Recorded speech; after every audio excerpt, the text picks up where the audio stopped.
So welcome. I'm Phil Beer and sitting here with Senator Lesniak at Betting on Sports America. Senator Lesniak, welcome. Well, I am so welcome to New Jersey. Thank you. The home of sports betting, the home of the victory for America and the world, quite frankly, in bringing legal sports betting to America. You spearheaded it. I did. You're right here in the Mecca of where it all started. Yeah, and I wrote a book about it. Yes. Started 12 years, and I'm going to sign a copy for you. How's that? Great. That's great. Thank you. All right. Beating the odds. Beating the odds, and no one thought I had a chance when I got started, by the way. If I could have placed a bet, I would have gotten 5,000 to 1 odds 12 years ago. Oh, yeah. I believe so. There you go. And you, Phil. Thank you so much. And it truly is a story of beating the odds, but let's rewind quite a ways back. Sure. Let's talk about the Rudy story. Yes, well, that's what got me started. My good friend, Rudy Garcia, another elected official like me, was placing a bet in one of our organized crime-run sports betting operations for himself and some friends. And he got arrested. They thought he was part of the operation. They thought he was a runner. He was hanging out in the bar. Hey, I'm going to place a bet. Hey, put this one in for me. He had a handful of bets. He got charged with racketeering. His name was all over the press. Charges were dropped. But his reputation took a big hit for doing something he could have gotten on a plane, flew to Las Vegas, and done legally. So I said, that's so wrong.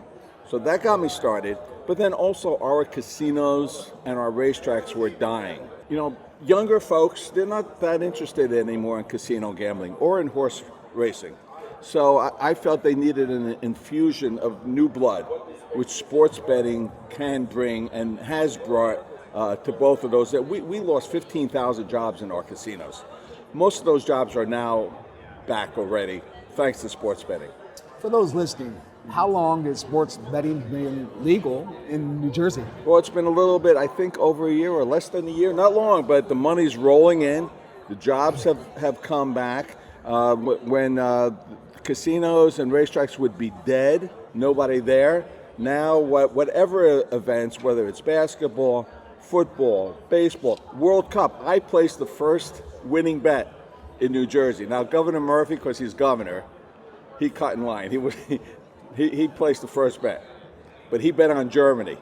I bet on France to win the World Cup. So I placed the first winning bet in the state. So you placed the first winning bet. You Correct. picked France. Yes. Why did you pick France? You know, I was there when I was in France when Je parle français. Okay. I won a Human Rights Award in France. So, you know, there's an affinity there. But I was there when they won the World Cup last time. I was in Paris. You could not pay me to watch a soccer game. Someone talked me into going to the game against Italy, where France upset Italy. Biagio hit the crossbar in a shootout, flew into the sky, and the Champs-Élysées went crazy. After that, when they played Brazil in the finals and won, another upset victory, I wouldn't go to the bathroom because I found it so exciting. You don't want to miss anything. So as an American, we don't really understand football, the real football, but I became a devotee, and that's why I bet France. Plus, they had a good team. Attending games in other countries, it's an amazing cultural experience to attend the soccer games.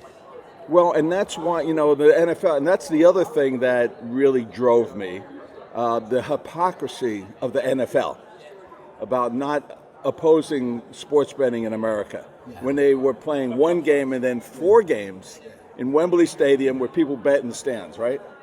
Well, how hypocritical was that? So that was enough. There were a lot of things that kept me going. Don't forget, I lost 8 times in court. So, but I was determined to win. So Europe provided somewhat of a model for our market to know what to expect in the future. However, what surprises have occurred over the past year of legal sports betting in New Jersey?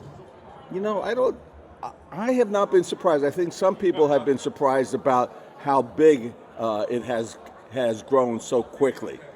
I always knew it would be a big factor. We are the whole Northeast coast is a big sports betting attraction. A lot of folks love it.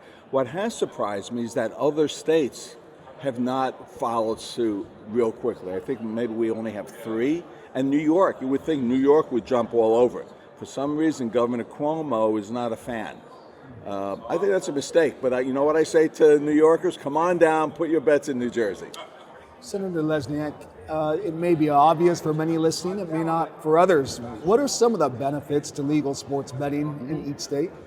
Well, first of all, you're shutting down organized crime. They're going to go out of business. And by the way, I grew up in the Bayway section of Elizabeth, where I would place bets for my dad at the local grocery store. Now that, at that time, wasn't organized crime, but organized crime took over all sports betting. Well, they're out of business now. So that's a good impact, just in terms of public integrity and safety. And people love to, if they want to gamble, as long as they're not gambling over their head, let's do it out in the open. Because the danger, the possible fixing of games, if you will, can be more easily and readily detected if those taking the books, the operations folks, communicate with each other, and they can, hey, all of a sudden, big money is coming in on somebody that you wouldn't expect. That's how insider trading is the same way. We have those programs. That's how insider information is discovered. The same way that we can catch anyone trying to fix any games because it's legal. There are benefits. However, there is some resistance going on. Can you describe some of the resistance as related to the Wire Act and some other activity going on in the landscape of sports betting? Well, the resistance is coming from Sheldon Adelson. Sheldon Adelson is a multi-billionaire casino owner who is the largest contributor to not only the Republican Party, but to President Trump and to the chairman of the Senate Judiciary Committee. And he opposes internet gaming because he thinks that internet gaming will cause his brick and mortar casinos to lose business. So our Justice Department threw him a bone by reinterpreting the Wire Act, which Robert Kennedy, when he was Attorney General, instituted to stop organized crime from sports. So in order to give a political gift to Sheldon Adelson, that's the resistance. It has nothing to do with, I believe, any real substance, but it's all political, and we will fight that, and we will win as well, because it can really stifle a growing market by casting a cloud over investments, over technology, over payment processors. We had that difficulty in the beginning when I also sponsored internet gaming in New Jersey. That was a big problem as well with payment processors, because people don't want to have to and shouldn't have to deposit money ahead of time. Use your credit card, right? And why not? So there's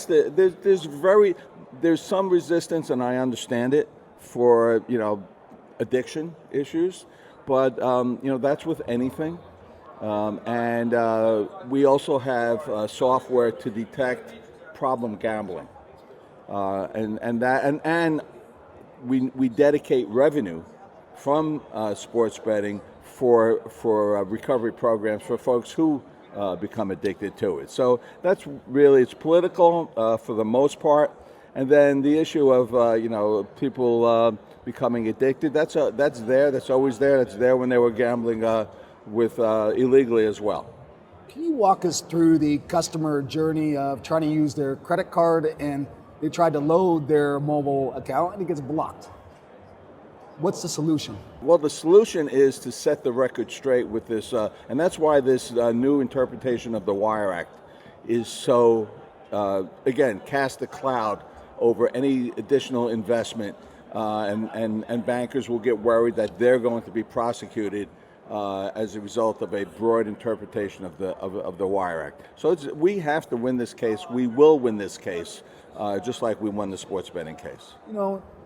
Regardless of the cloud of the Wire Act, it doesn't seem to be spreading too much doubt on this event where you have so much activity. All the major leagues are here. Many big players are getting involved. Well, because it hasn't had effect yet, but it has had a impact in terms of expansion. For instance, New Jersey, we have compacts with 3 other states for liquidity purposes, which is important not for sports betting necessarily, but for internet gaming. That's going to be out the window until we get this straightened out. So people are just waiting to see. Obviously, the Wire Act has always applied to sports betting. But the concern, my concern, is that the Justice Department is sending a signal that may creep over to sports betting. There's just too much good things going on for people not to keep it involved, and they shouldn't be overly concerned. But it's important that we take a stand and fight the Justice Department and get this. Hey, I beat the Justice Department once before, so we'll beat them again. You're a fighter. I am. I lost 8 times, and it comes from my dad. My dad had to quit school in the 8th grade to work on the docks to support his family. So I got that determination from him. What are some of your other areas of focus? You're fighting for this. What else? So many. I've championed. For instance, I've won the Human Rights Award in France for abolishing the death penalty. Again, where America is behind the times. The rest of civilized society doesn't have the death penalty.